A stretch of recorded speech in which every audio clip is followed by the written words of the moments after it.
All right. Hey, Jason. Hey, Marky, how's it going? I'm good. How are you doing? Doing great. Super excited about everything that we announced to perform. I think this session is going to be awesome. Yeah, I'm really excited. This is some cool stuff that we've been working on. So it's nice kind of get in and play with it a little bit. Yeah. So, yeah, welcome everybody. This is Jason Ostrowski, I'm Principal Solutions Engineer on the East Coast. If you've seen the principal's office, I've been a guest a couple times on there. And then, Marky, you maybe want to introduce yourself too? Yeah. Hi, guys. My name is Marky Doobie. I'm Principal Solution Engineer for the West. So the opposite coast is Jason. Jason's helping us out today a little bit later for him. And I've been on the principal office a few times as well. I'm kind of going through that. So we're going to hop in today and talk a little bit about some of the announcements that we made a few weeks ago. For those of you who didn't catch it, some of our colleagues actually did a live stream about a week ago on one of our observability clips to give really high-level overview of what it is we announced, some of the new features and some functionality that we're actually coming out with here pretty quickly. So we'd love to kind of circle back to some of those topics and see what questions you guys might have around what it is that we're launching, and kind of going forward. We're also going to be we also have several of these sessions planned over the next month or so. So if you guys do have more questions or you want to forward to your colleagues, we'll put up the references for those at the end of the session as well. Yeah, and really this is all about you. So Jason, any questions you have, anything that piqued your interest, we want to dive into that. So keep that chat going. We'll try to answer as many questions as possible, get through all of those different topics. And like Marky said, all the content that we had at Perform, our conference a couple weeks back, that's all available on our website on demand. So you can see the main stage, you can see the breakouts. But this is really the opportunity for you to go through and ask us questions, kind of get a little bit of a hands-on experience, or a view into how this stuff works in the wild, as opposed to just seeing it on recorded Perform content. So yeah, excited to jump into it. So I'll get my screen shared out. Oh, perfect. It's already there. So kind of jumping into what we announced at Perform, kind of at a super high level. So the first thing is we brought additional data types onto Grail. So we announced Grail back in October, November of last year. It is the data lakehouse for Dynatrace now. So all of the data that we're collecting, your metrics, your logs, your traces, all of that stuff is going to be in Grail. Back in October and November, we talked just about logs, but now from Perform, we've opened that up. Starting in Q2, we're going to have metrics be available in Grail, and we'll have traces also available in Grail. So what that is it's really allowing you to access the data that you've always kind of had, that gold mine of observability data, really opening the access to all of that so you can query the data, you can analyze it, you can retain it for longer time frames. There's like a lot of cool power behind it. And the kind of the cool thing about Grail too is that it's not just the storage of the data, but we put a massive parallel processing engine in front of it. So when you want to get access to that data, when you want to do a massive query over a huge data set, right? You just write that query, hit enter, and it reports back super quickly, like at the blink of an eye, right? Because it's that massive parallel processing architecture in front of it. So really, Grail is kind of the back end. Nothing you need to do on your end when you're leveraging Dynatrace.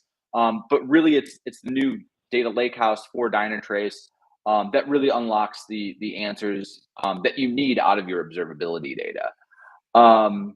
We also, Yeah. oh, there you are.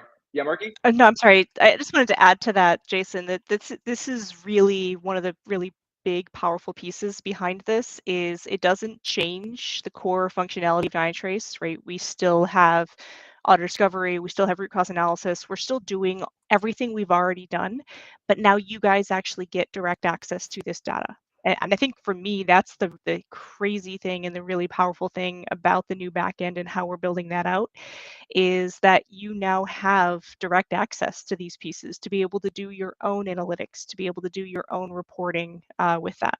So sorry, Jason. No, no, absolutely. I thought I lost you because I didn't see you on my other screen there, but exactly that. Like we always had this data, but we just really couldn't access it in such an open way, in an easy way, right? And so it's really exciting. Like all the little use cases that I've heard from customers or things that I've kind of wanted to do over the course of the last 5 years or so with Dynatrace. I'm like, hey, I wonder if we could just ask it what outdated versions of OSs that we're running and stuff like that we need to update. Like we can ask those questions of the Dynatrace data now. So it's super exciting. Yeah, absolutely. And we actually already have a question coming in. Jason, I don't know if we want to touch on this around licensing. But the great thing about this is we're not licensing Grail, right? Grail is our new backend. What you're going to be paying for and licensed based on is the data that you pull in, right? The information that you use. You're not paying for the Grail platform. It's not another license tier, right? From that Yep. perspective. Yeah, it's the same licensing mechanisms you've always used. And yeah, there's nothing new that you're not like buying Grail, right? So yeah, so it makes it easy to start leveraging it, right? It's not like you need to sign anything new or start up anything new. It's just instead of sending the data to our previous backend, it's now stored in Grail, and you get all the advantages of it. Then kind of talking about what can you do with this data, right? Because data by itself, is data, right? But being able to query that, being able to get answers out of it, being able to share that data with everyone in your organization, with your coworkers, with everyone from SRE teams to DevOps teams to security analysts to business analytics analysts. Being able to share that data, we have to be able to visualize it, right? We have to be able to query that data. So what we did is we actually built a new dashboarding engine that allows us to query that data, visualize it, make it way easier to work with all of that data. And then we also announced notebooks, which I'm super excited about, because if you think of a dashboard, it's more like, operationally, I'm putting something out there. It's kind of a static state, right? I'm just kind of watching it trend out over time. But what if I could take some of those same concepts, but have it be more real time, be able to do more of data exploration, and have it be more collaborative, having other people help me build my dashboard live, or build my notebook live, being able to put comments in there, and say there's an outage and we're all working from the same notebook. We can do that, right? So we'll show that today as well. And I'm super excited about that, because it really opens up the ability to share that data and collaborate on that data. Marky, I know you've been working a lot with notebooks. Kind of what's your favorite part about them? No, I mean, that's really one of the big things is that I can collect all the information. I can collect all of that data, and I'm not grabbing screenshots to share it with somebody, or I'm not having them run their own queries and pull that in. I can just share that information with them, and I can say, look here, right? I run all these checks here. It's right here and ready to go. One of the other things around notebooks that I really just kind of the first thing that popped in my head the first time I saw them was this is going to make a great support run book, right? Yep. Because when specific issues come up in our systems and we know we've got to check these 5 things, why not just have that there at the ready for you in the same platform that's sending you the alert? So now you can just have those queries at the ready to run, right? And information that you need back to go through and contact their teams to do the triage, right? Of course, we all want to automate that and we want to build that into things like workflows, which we're also going to talk about today. But it's those great things that we can just have that at the ready. Yeah. Right. And And it's built in, because one of the things that I always got asked about for years was, give me a run book, right? yeah, that's what I've been hearing about all my, all the customers, all the Did Dynatrace I? users that I work with. They're just going, hey, I already have some run books. Like, these are the things that I'm using Dynatrace for when there are outages. Can I make those in notebooks? I'm like, yes, that's a perfect place to start. That's, a great way to kind of take that knowledge instead of having to have it, tucked away on a SharePoint page or in a run book somewhere else. Like, bring that front and center in Dynatrace with the data that you're analyzing when those issues occur. Yeah, Runbooks is a great idea for a first place to start with notebooks. Um, the other items here, once you think about, you have more access to the data, you can analyze it in many different ways. What if you could build on top of Dynatrace, right? What if you could build out your own custom applications on top of the Dynatrace platform to be able to drive answers and automation, right? Maybe it's, I want to gather data from an external data source. Maybe I've got a custom flow that I'm thinking about for maybe carbon impact of my applications, or maybe it's bringing in network data off of different devices and then putting it in Dynatrace and analyzing it with my application and infrastructure data. That doesn't really always sit into a dashboard. It doesn't always sit into a notebook, but we can actually now build applications that allow us to build that full, you can have functions, you can grab other data sources, you can correlate. Really, the sky's the limit in terms of what you can do with applications on the Dynatrace platform. It's kind of like, the Dynatrace platform's now your, iPhone or Android, and you can build your own custom apps to run on top of it to use all the data that Dynatrace has.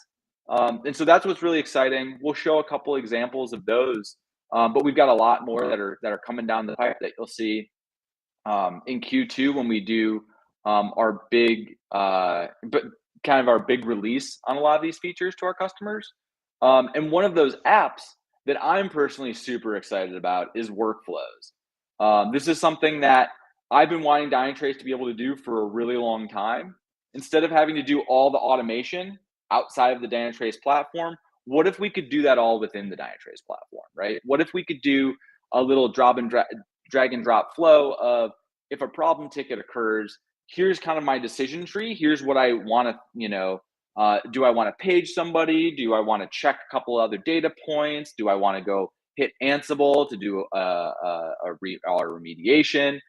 Now we can all do that within Dynatrace. So super excited to show you all that. And then kind of wrapping all this up, what we've done is made the Dynatrace UI, we've really evolved it to work really well with these dashboards and notebooks and be a cleaner, easier to use design. So it's really exciting, kind of everything that we've announced to perform. I know I kind of like started to go quickly through this, but I think we kind of want to get to more hands-on and any questions instead of just PowerPoint slides. What do you think, Marky? Yeah, I mean, I think, we can hop into the product as well. And again, guys, drop your questions in. If you've taken a look at Andy's session, or maybe you were at Perform and saw some of those things and you kind of want to see a little bit more, let us know. We want to make sure that you're kind of getting your questions answered, and you maybe even just share your use cases. What are you excited about in the platform itself? Because I know Jason and I are really excited because we've seen this kind of evolve over the years. And Jason mentioned he gets these requests and, hey, I want to be able to do this, or we have the data, why can't we just do the automation ourselves? Now we can.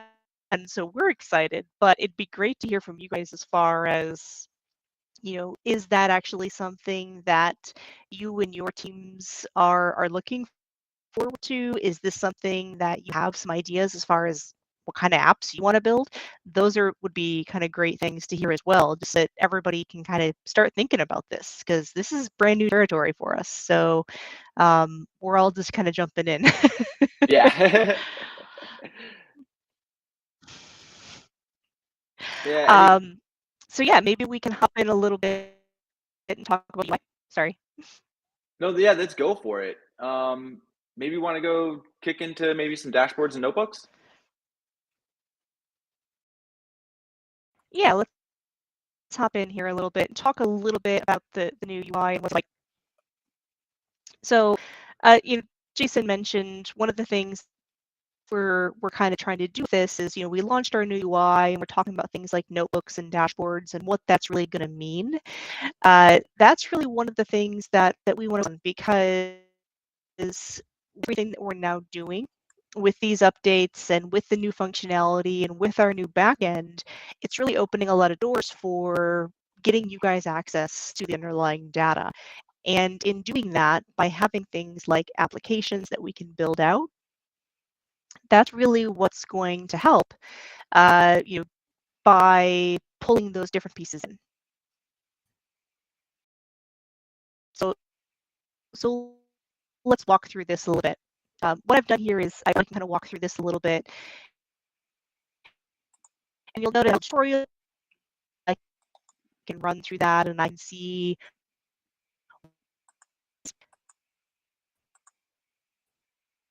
I'm going to go ahead and Hey, Marky, can you drop your video?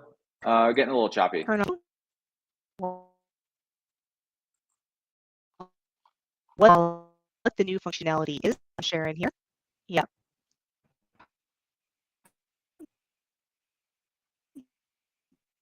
Just to make sure. Let's turn that off.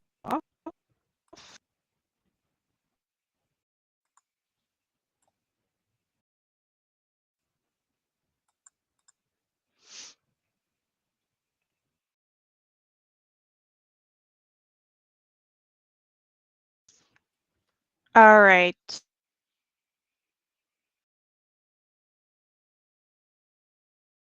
Yeah, hang on just one sec, guys. We'll see if we can get Marky back here. If not, what I'll do is I can share out and we can start going into it. Yeah.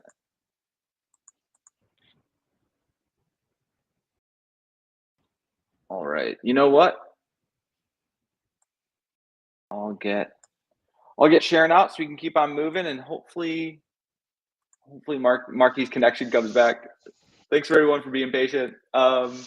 So what Marky was just jumping into is the new Dynatrace UI. So again, everything that you have in Dynatrace today is still there. Everything that you know and love with Dynatrace is still there.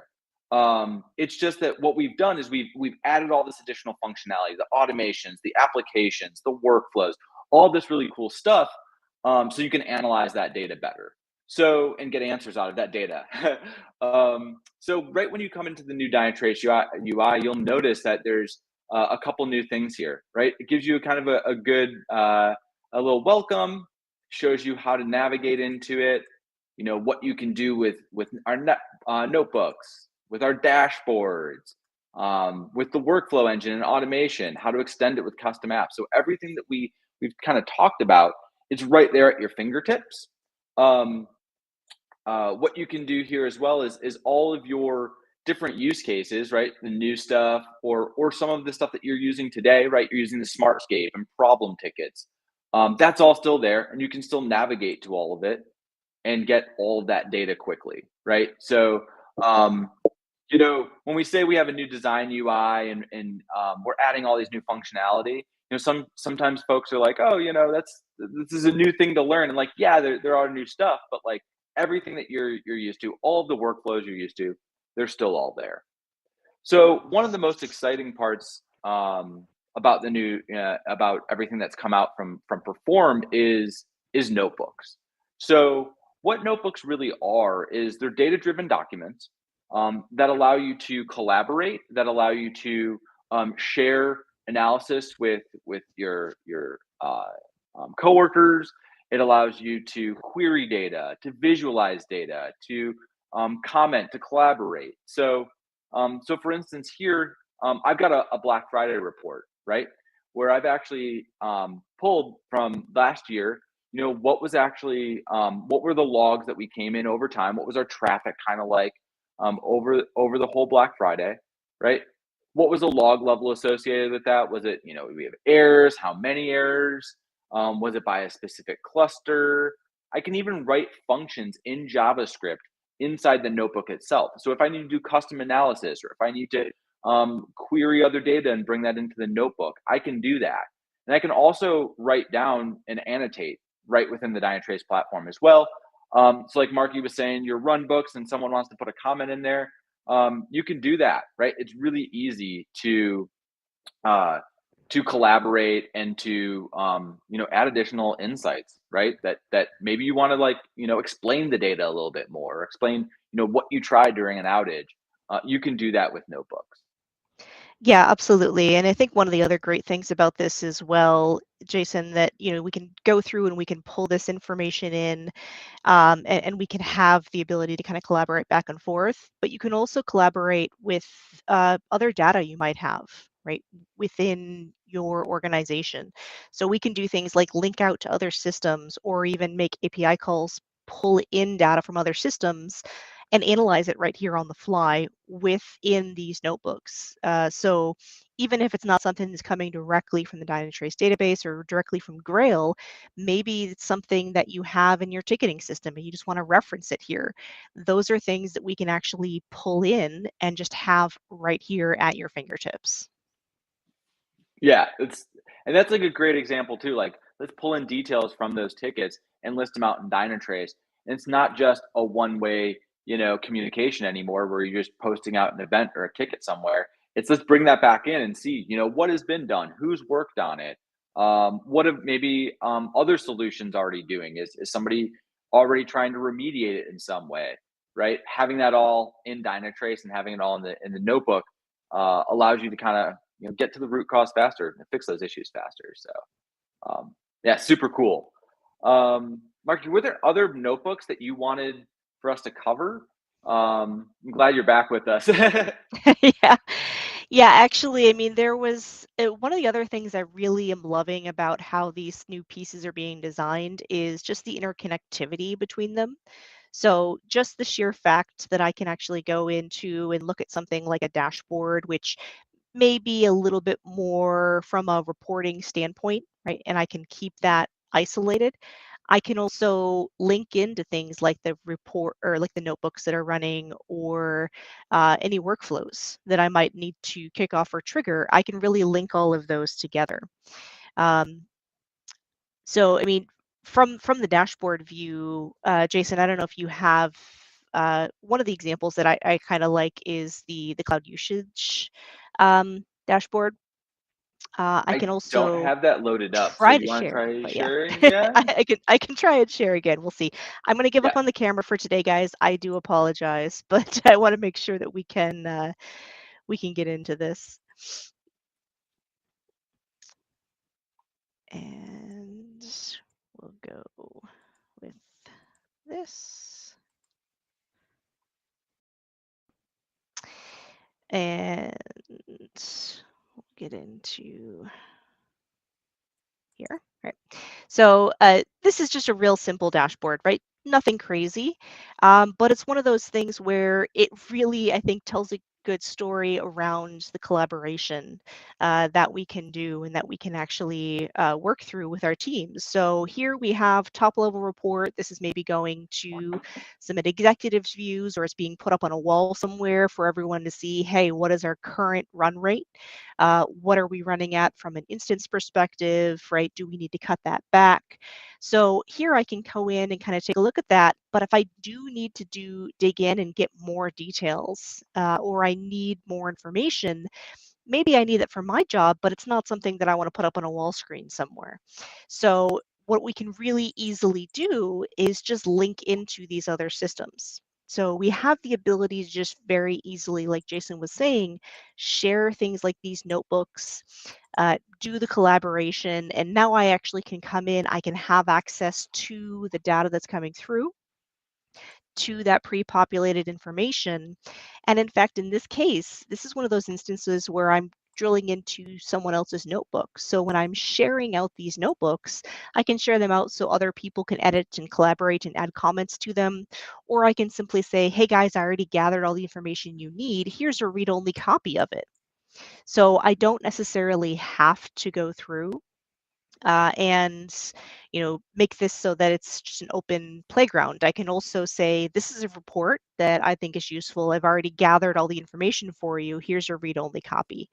And then if my colleagues really like it or they want to run their own reports with it, one of the things that they can do is they can just make a quick copy of it, right? And now they've got their own copy, they can go through, they can run through it. So it really makes it nice for kind of going back and forth and being able to run with those. So here I've got my read-only copy or the read-only copy, but I can go into one that I actually own. And on the one I own, I can, like Jason said, make changes to it. I can add my own notes. I can even rerun some of these queries to get more up-to-date information if I need to. I have this here at the fly, and this is really where I see the power for things like run books and that kind of thing coming through, just to make sure I can actually get down into, right, these underlying details. And again, we're not restricted to just information from the Dynatrace platform, but I can also go out to my external, right, instances, to my external resources, pull that data in, and be able to use that in my reporting here. And one thing I'm not sure if we covered quite yet, but the data from a notebook exists in the notebook, which is kind of a weird concept to think about, but it's super powerful because like Marky was showing, like she had to rerun the section. She had to go grab new data because when you have a notebook, when you just import it, it has the data that was sitting in there, from when it was last run. So it allows you to, if you've got historical data or you wanted to, look up, how is our business analytics data compared to our logs, compared to our response time from, last Black Friday, right? You can store that as a notebook. It stores all the data from all of those queries, from everything in that notebook, in the actual notebook itself, in the actual document itself, and then you can share it out, right? So it's in that way, it's kind of like a report as well, where you have that data like actually in the document. It's super cool. Yeah, absolutely. And that's one of the things that I love too is I already have it. Why do I need to go grab it again? Right.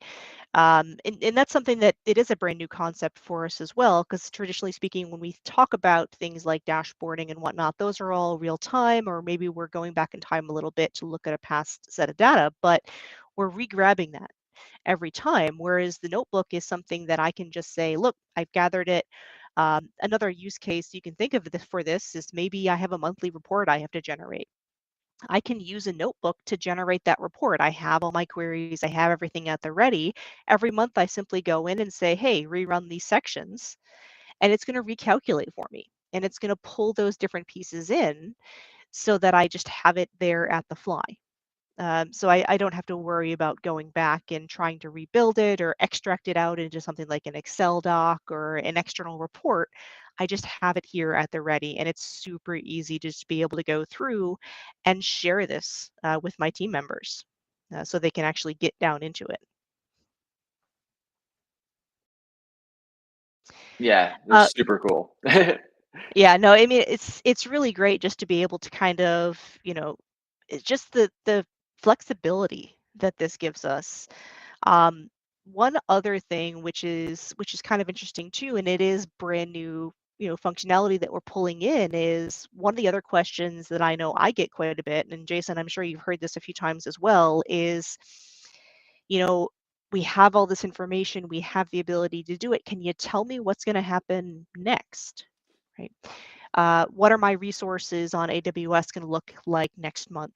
Or, based on the information that we're pulling in, am I going to run out of CPU, or do I need to scale down next month because that's traditionally, right, a later month for me? These are really difficult business decisions, and they have a big impact on the business itself. And just coming back to where we kind of started some of the conversation, Jason and I were talking about how we know we have access to this data, but now, right, you guys get direct access to this as well. You have the ability to do your own analytics. One of those pieces of analytics is actually the ability to do some predictive analysis. So now we can actually do things like look at the trending and say, okay, here's the trending. Where is that going next? And we can actually, go through, take a look at that, and be able to pull that out. So forecasting on the fly with any of the metrics, any of the details that you're capturing from the Dynatrace side, you now also have at the ready, and you can see what that's really going to look like. So I don't know if this is something that would come into play for any of you that are already using these type of systems, but this is one of those really difficult pieces, and just being able to do things like predict the budget, right, predict where the resources need to go, really lends itself pretty well to the data that we already have. Yeah, and that's a question I get, oh my gosh, like all the time, is that, Davis already is kind of doing some of these calculations itself, so that when something does go out of the forecast, when something goes out of, what it should see as normal, like it's creating a problem ticket, can't I have a little bit of access to that, right? Can't I ask Davis questions? And this is getting us to that, where you're asking Davis, what's the forecast going to be like? What's my disk utilization going to look like based on trends? What are the, my revenue, or, my response times? Kind of asking a little bit of that, what's next? What if, right? What are the forecasts? It's pretty cool that you can go and take a look at that data and ask Davis those questions now. Yeah, absolutely. And I do want to point out as we're kind of going through here, I mean, we're pulling back the covers a little bit and showing you guys some of the power of the new platform. But, I talked about things like monthly reports or sending this up to management. Keep in mind that things like these queries and whatnot, I can hide this away. I can just have my report. I can just have the data. We're showing you the queries and things here because we really want to show you guys the really capability and power that having direct access to being able to query Grail and pull in these details gives you a lot of extra functionality there and flexibility for that. But do keep in mind, these can be, full level business reports. You can remove all of that background detail and just simply get the information that you need as you're going through.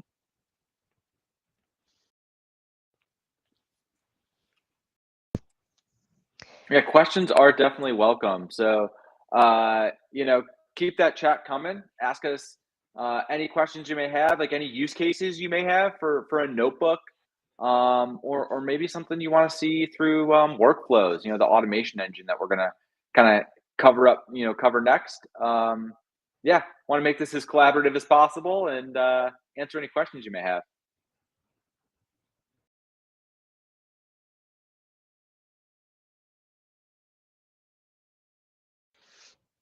Yeah, and before we hop into workflows here, I just want to kind of note again, we're looking at things like, hey, here's a forecast. I'm using all of that functionality all in one notebook. And then again, here's a nice little note for the next person that uses this notebook. Hey, if you want more detail here, or we want to investigate a little deeper, this is a query, right, that I've run that we can actually go with. This is just what opens up the broader scope for us to be able to kind of pull all of this together. And I know you saw on Drayson's side, he was using kind of the light background. I've got the dark background here that fits into my view. These are all just upgrades and updates that are happening from the overall Dynatrace UI itself.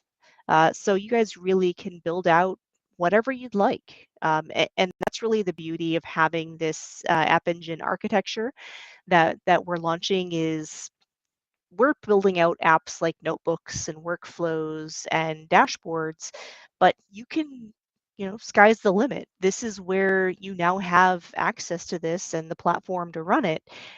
This is where you can really start thinking about what are my business needs. I mean, Jason talked about a couple of them, things like carbon emissions and being able to track that against, what your infrastructure looks like.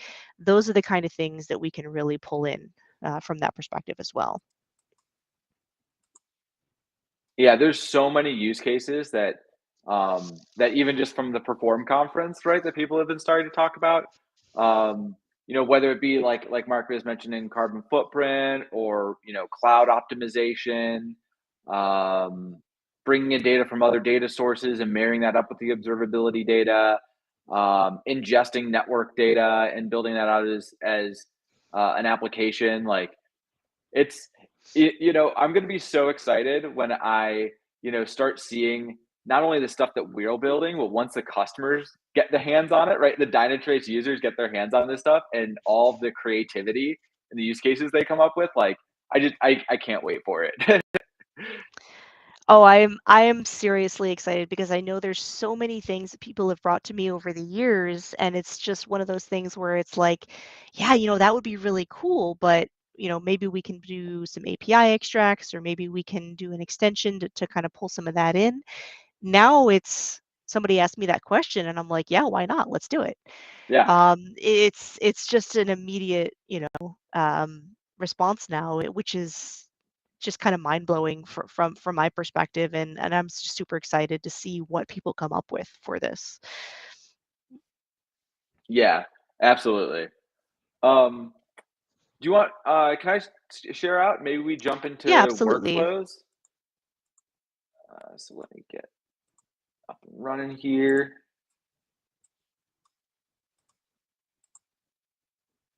Oh, uh, there we go. So if you think about all of the data that Dynatrace is taking in, right? Whether that be from the one agent, from application security within the one agent, through our extensions or data ingest, from open telemetry, right? We can sense all of that. And then now that we've got the AI engine and Grail working together, we can think about that data. The next thing is like, what do we do about it, right? How can we act on all of the data that Dynatrace has, use all of those answers to drive automation, right? And then kind of have that as a feedback loop to then optimize, right? And keep on moving to really provide answer driven automation and help you guys do more with the resources you have, and further integrate Dynatrace into your full ecosystem, right? And it could be anything from Ansible to JMeter to Slack to ServiceNow to the sky's the limit, really. So the automation engine is really about that act, right? It's about doing that analysis of what's that data coming in, and then what should we do about that, right? How can we build out those workflows and make those decisions? So the app that actually drives a lot of this, which I'll show in just a second here, is the workflow app. So what it is it's basically a graphical workflow with drag and drop actions that you can do right within Dynatrace. So a trigger can come in, and that could be anything from a problem ticket to a schedule to someone manually clicking and saying, "Hey, run this." Um, it comes in and then does the actual workflow logic. What's so cool about this is instead of having this all, in different tools and having it outside of Dynatrace, it's all within the Dynatrace platform. So you can ask questions of the data. You can query the data, and make decisions based on the result that Dynatrace provides to you. Or if you're coming from an external system and bringing those results back in and then making decisions. Um, it's it's really powerful for anything from like reporting to scheduling to going and actually doing auto remediations. So if you think about the AI engine determining the root cause of problems automatically, right? The next step is like, what do I do about it, right? How do I actually auto remediate that? And it's not always just okay, let's go restart that process. Sometimes it's a little more in depth, right? Like sometimes it's, I got to see, what is the root cause based on that? Do I need to take something out of load balancers before I restart it? Is it healthy after I restart it? There's all that logic built in. And having it all within the workflow engine allows you to do that in a repeatable way. It allows you to take work that you've done and those little tasks and reuse those. And it's easy, right? It's like easy to do drag and drop tasks as opposed to having it all sitting in a massive run book where you're kind of copying and pasting everything over and over again, and it can get a little complex. So we're trying to make it as easy as possible, and really leverage all the data and the insights that Davis and Dynatrace has about your environment. Yeah, and the So beauty of this here is yeah, it's native, it's in the platform. You're not trying to go to a different system to try and pull Dynatrace data in, right? It's already there, and we can just simply run with it. And to Jason's point, just having the ability to do a little bit of logic, right, behind it. Okay, I know that this is low on disk, but is this something that's running in my AWS environment, or is this my on-prem environment? Because my solution might be different depending on where that's coming from. yeah, absolutely. Like instead of just saying let's go do this, let's take a little bit of thinking about it, right? Let's see, should I create a ticket or should I update a ticket, right? Should I notify this person versus that person? We can do that within the workflow engine. So super super powerful. Kind of an example I have here is vulnerability reporting. So Dynatrace has application security built right in. It detects when there's vulnerabilities within your application. And so, kind of the next thing is we find a vulnerability, like, what do we do about it, right? Who do we notify on that? So, we can actually do this on demand within Dynatrace. We can say, I can go and click this, or I could schedule it as soon as a trigger happens. As soon as a vulnerability is detected, let's figure out what should we do about it. So here we go through, and first thing is we load the problem details, right? We load more information about that to see all the details that should be done, or all the details that should be included with that problem ticket. Um, we then go and check on the affected entities, right? And then if it's something that needs to be critically escalated, we can do that, right? So we can say it's a 9 out of 10 on the high risk vulnerability. We can go and immediately send that to our CISO, and that's actually what we're doing right here. We grab those problem details, and then we're sending it right to our CISO. We're saying, hey, like there's a high risk vulnerability detected. We should all get on a bridge and figure this out. Um, if it's not though, right? If it's not that 9 out of 10 or 9.9 out of 10, let's figure out is there already a ticket open for it, right? So that's what we can do. We can actually go and search Jira and say, hey, is there already a problem ticket for this vulnerability? Because we're going to have different outcomes based on that, right? If there is an existing ticket, let's go update it. Or if there isn't one, let's create a ticket. Even that simple logic, I think, is really powerful, because you're not duplicating effort. You're not creating noise. You're not creating confusion, right? It's streamlining that whole process to say, you know, we just that little bit of information, knowing if there's an existing problem for this vulnerability helps us, helps us kind of clean up that whole process. Um, and then ultimately, right after we run through all of this, we notify the responsible teams via Slack.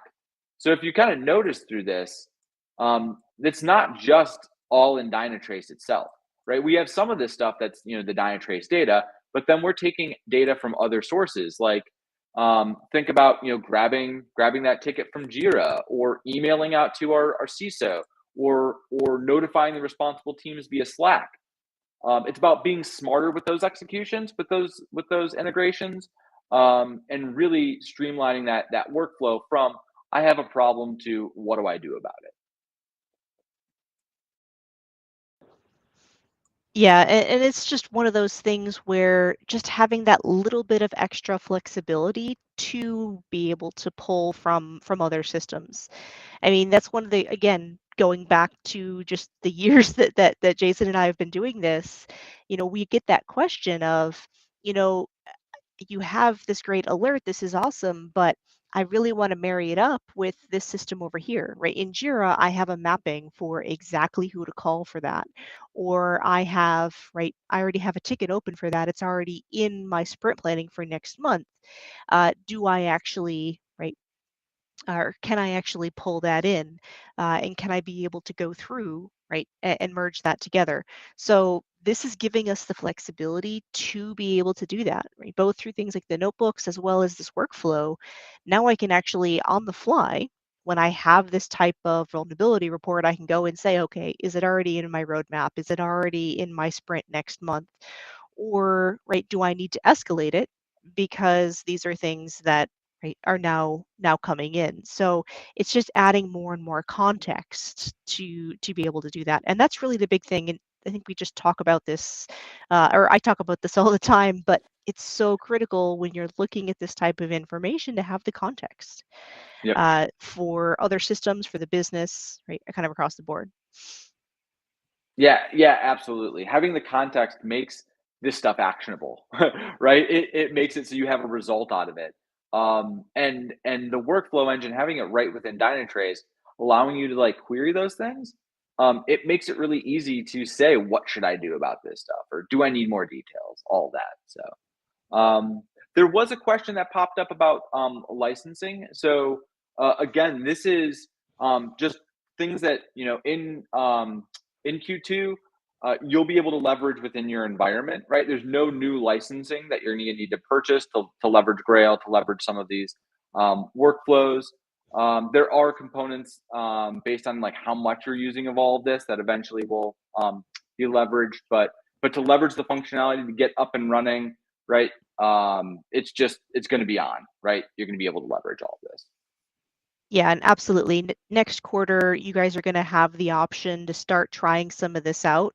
And Jason showed this a little bit earlier in the session as well. One of the really nice things about this is you still have access to all of your existing traditional Dynatrace views, right, functionality that you're used to. That's not going away, but you'll have the opportunity to kind of opt into some of this, try some of this functionality in parallel with using the existing Dynatrace platform. That's not changing. You still have Davis, you still have problem detection, you still have those pieces. Now you'll be able to actually try this out as well. So just keep that in mind. We're not going to say you have to turn on a license for Grail, right? This is just something that is our new backend. Yeah, absolutely. Another question that came on, which is kind of, it's actually what I was kind of thinking about talking about next, was how can we get the dev to deploy the release items directly to Dynatrace? How can we do release validation, right? So one of the apps that we showed at Perform that I'm super excited about, because I'm always talking about SLOs and talking about how do we fix stuff before it hits production, right? One of the apps that we actually showed is the Site Reliability Guardian app. So what this is doing is it's taking the data that we have in Dynatrace and it's doing evaluations on this. And I could go through and manually validate, right? I could see, how is my search service doing, right? Hit validate, it runs, it basically evaluates the health of my service based on whatever SLOs that I have or whatever KPIs that I have, right? And here I'm looking at success rate, failure rate, average of our search results, how many 500 errors we have. And then I've got a pass or fail success criteria, based on if it goes too high with my failure rate, then I'm going to fail it, right? Same thing with my failure rate based on 400 errors, right? If I get too many of those, I'm going to fail that.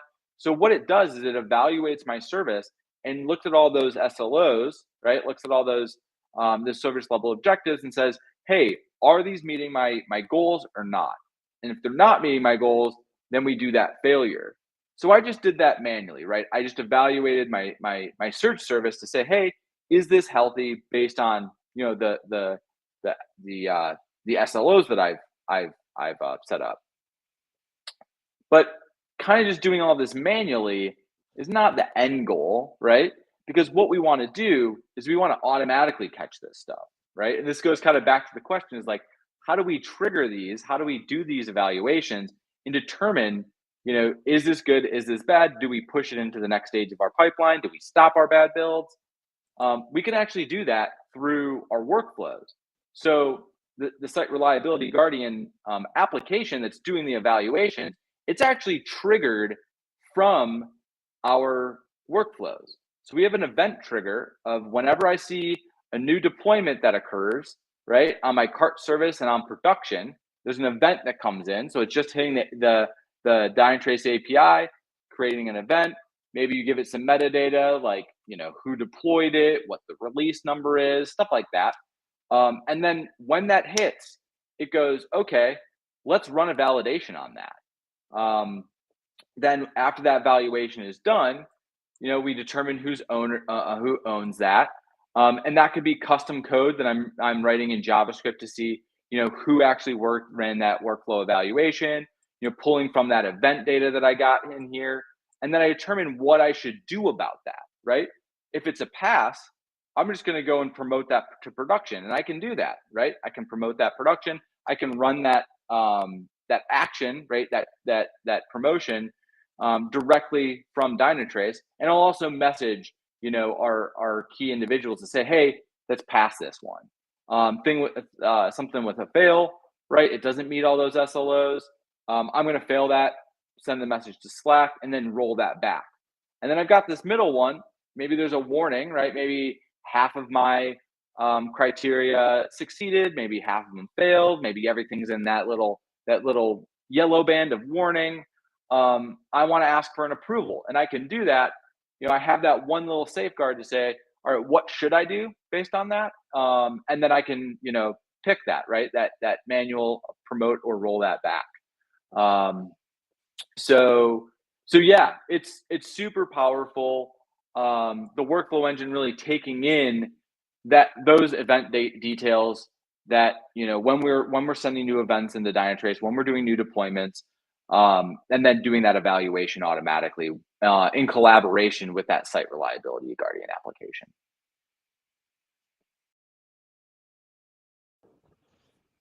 So I see there was a couple new questions that actually popped into the chat as we were going, Jason, and one of them has to do with kind of getting access to SLOs within your environment. Sheila, that's probably something you might want to take up with your account team directly, or even if you want to reach out in the in-product chat. More than likely, it has to do with user permissions within your environment. So your account team can help you with that as well, just being able to get those set up. But within the Dynatrace UI, you should see a section around release validation that will actually allow you to create SLOs directly on the metrics that are being collected. And that's actually what a lot of what Jason is showing here, the evaluations that we're doing on these releases are based around. But the last question that we actually saw that came in is kind of interesting, and it's around triggering Lambda functions directly from a workflow. And being able to trigger those. So one of the things you'll actually see here in this view is there's a couple options that you actually have for this. I don't know if like a direct Lambda integration is here just yet. So keep in mind that Jason and I are actually looking at a pre-release version of this functionality because we are releasing this next quarter. Yep. But you absolutely can do an HTTP request, right? That's a perfect way to trigger a Lambda function to trigger a new job as well. Yeah. So what we're doing right now is we're adding all these different tasks that you can add as part of that chain. And so, for instance, for a Lambda function right now, the best bet's going to be your HTTP request, right? It can hit any API. It can trigger that Lambda function to run. But we've got a bunch of other integrations built in here, right? So we've got Slack, we've got email. We're building them out with Ansible Tower, with Argo. We're building more and more with AWS directly. So there's a ton of different tasks that we're building out in this workflow engine to make it even easier for you to trigger that stuff. But it does have that full customization. Basically you can run JavaScript right within Dynatrace itself, or you can make an HTTP request to anything, right? That you have access to. So pretty much the sky's the limit, right? So you can pretty much hit anything and trigger workflows off of that too. Yeah, and as you guys are thinking about this, again, keep bringing those questions in, bring those pieces back to these sessions, to your account team, because, we're getting ready to launch this next month, or next quarter, I should say, I'm sorry. But Yeah. we're not stopping there, right? This is not the last update that's going to happen. So you're going to see more and more options for being able to kind of trigger these actions. And Jason's showing you some of the examples here on kind of what we're starting with, but this is just going to keep growing, right? So as next quarter and we continue to roll this out, bring back those pieces and say, you know what, these are my use cases for Lambda, and these are right these different systems that I want to be able to integrate with, and we can just make sure that we get those added in. The beauty of the new App Engine framework is that because this is workflow is basically an app, we can add to it, right? Pretty Yep. quickly on the fly. And it just makes us a little bit more agile, and it gives you guys the opportunity to be able to build on that as well. Yep, absolutely. It allows us to be really, really flexible. And one thing I kind of wanted to mention, which I think is it's a simple use case, but it's something that I've gotten a ton of times, right? Is based on either event or based on a schedule, how do I email some data to somebody, right? Now we're thinking about not just observability data, but maybe business analytics data, maybe security data. Well, I mean, it's pretty darn easy now that we have the whole workflow right within Dynatrace, because you can say, based on a schedule or at a fixed time of the day, right? That's going to trigger my workflow, and then maybe from that I'm going to either make an HTTP request to an API and grab some data, or maybe I want to execute a Dynatrace query right within there. I could query logs, I could query metrics, I could query traces, right? And then based off of that, I can go through and then just email somebody. And I know it's a super simple example, but I think it shows the power of this is that when the data is accessible, right? And then when you can schedule those tasks, when you can run those workflows, based on timing and based on events and all this stuff, really opens up all the possibilities. It makes it really easy. Something that maybe have been difficult before or may have been too rigid before. It allows you to just do that in a flexible way, right? Anything you really want to do with the Dynatrace data. So, um, simple example, right? But I think it's super powerful to show you how easy it is to grab data and then send it off to somebody else as well. Yeah, absolutely. In fact, I got that exact question, I think, about 2 months ago, Jason, and that was one of the things is they wanted that scheduled timer, right? Almost like your cron job, right? I Yep. wanted to go out at 5 o'clock every day or every once an hour. I want to check this functionality, and just to have that at your fingertips now and be able to trigger that, I think is great. I know we're kind of coming up on the top of the hour here. Maybe we want to jump in and just share the dates and the topics for the upcoming sessions, and then we can make sure that everyone's aware that, again, these are continuing sessions that we're going to have. This is all right, pretty new stuff, and we kind of dropped a lot of knowledge in the last few weeks, so we want to make sure you guys get a chance to see what this is. And it's, as we kind of roll into next quarter and we're start, rolling some of this functionality out, we want to make sure we're getting your feedback as well. Yeah, absolutely. We want to make sure that everyone understands everything that we've released at Perform. So again, you can always go back and see those Perform sessions, the breakouts, as well as the main stages. Those are available on demand on our website. But then we're going to crack into each one of these, like Marky was mentioning. That first one was the day without boundaries. Kind of the overview, kind of like how we did today, kind of a high level overview of everything. But then we'll be digging into each topic. So here's the sessions that are going to be more of the observability clinics that are going really fast. Here's what it does. Here's how the dashboards and the notebooks and the DQL works. Here's how the automation engine works. And then we'll be following these up with the AMA sessions like we have today, which are much more interactive, right? You can ask questions. We can answer those live, and it'll be usually about a week, right after the observability clinics that are going kind of rapid fire against those. So stay tuned. A lot more content coming out. So if you have questions, If you've got creative use cases and you want to say, is that possible with Dynatrace? Bring those to these AMA sessions. We want to hear about that. We want to get that feedback and really help you learn about what Dynatrace can do.